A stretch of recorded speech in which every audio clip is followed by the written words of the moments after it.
தமிழக விவசாயி அனைவருக்கும் வணக்கம். நான் உங்கள் ராஜ்குமார். இப்போ நான் வந்து குச்சிக்கிழங்கு, அதாவது நம்மளுடைய இந்த டேப்பியாக்கா அப்படிங்கிற ஒரு ஃபீல்டுக்கு வந்திருக்கேன்.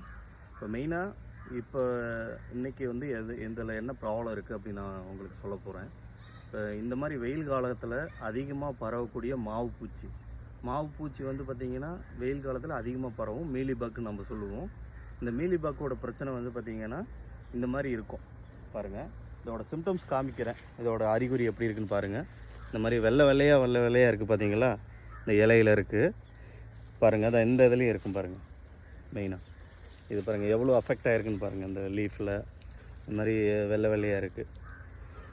இந்த மீலிபக்கோட சிம்டம்ஸ் வந்து இந்த மாதிரி வெள்ளை பூச்சாக வந்து பார்த்திங்கன்னா இந்த குச்சிக்கிழங்கு காட்டில் வந்து அதிகமாக இருக்கும்.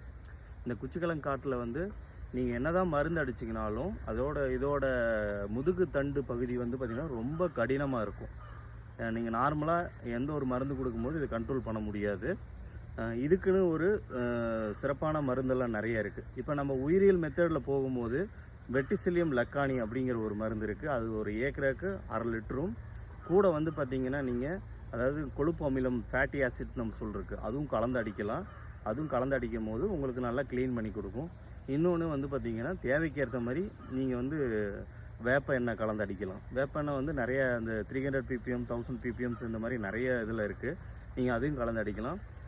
மேற்கொண்டு நீங்கள் இப்போ நான் சொன்ன வந்து இந்த உயிரியல் மெத்தட்லேயும் கூட வந்து பார்த்திங்கன்னா நீங்கள் வேதியியல் முறையில் வந்து கெமிக்கல் மெத்தடில் போகும்போது அதாவது இதுக்கு வந்து பார்த்திங்கன்னா நீங்கள் ப்ரொப்பனாஃபாஸ் வந்து சேர்த்து அடிக்கலாம். ப்ரொப்பனாஃபாஸ்ன்னு ஒரு மருந்து இருக்குது. அதுவும் ஒரு ஏக்கருக்கு 1/4 லிட்டர் போதும்.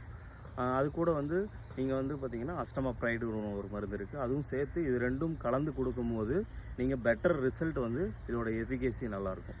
ஏன் வந்து பார்த்திங்கன்னா இந்த குச்சிக்கிழங்கு காட்டில் வந்து அதிகமாக வந்து இதோட மாவுப்பூச்சி பிரச்சனை அதிகமாக இருக்குன்னா இதிலேருந்து ஒரு மாதிரி ஒரு தேன் மாதிரி ஒரு திரவம் வந்து பார்த்திங்கன்னா சுரக்கும். அந்த திரவம் வந்து சுரக்கிறதுனால தான் இந்த கள்ளிப்பூச்சிக்கு மிகவும் வந்து பார்த்திங்கன்னா விரும்பி வந்து இந்த குச்சிக்காட்டில் வந்து அதிகமாக வந்து பரவும். இது வந்து ஒன்று வந்து பார்த்திங்கன்னா குச்சிக்காட்டில் இருக்கும், கொய்யா செடியில் அதிகமாக இருக்கும், செம்பருத்தி செடியில் அதிகமாக இருக்கும். இது எல்லாமே வந்து இந்த மாதிரி ஹனிடியூஸ் வந்து பார்த்திங்கன்னா தேன் சுரக்கிற திரவம் எதில் அதிகமாக இருக்கோ அதிலெல்லாம் இந்த மாவுப்பூச்சி வந்து அதிகமாக பிரச்சனை இருக்கும். இந்த வெயில் காலத்தில் மாவுப்பூச்சியோட எண்ணிக்கை வந்து வேகமாக பரவும். கண்டிப்பாக நான் முன்னாடி சொன்ன மாதிரி அந்த மருந்து எல்லாத்தையும் வாங்கி யூஸ் பண்ணி கண்டிப்பாக பயன்பெறுங்க. ரொம்ப நன்றி.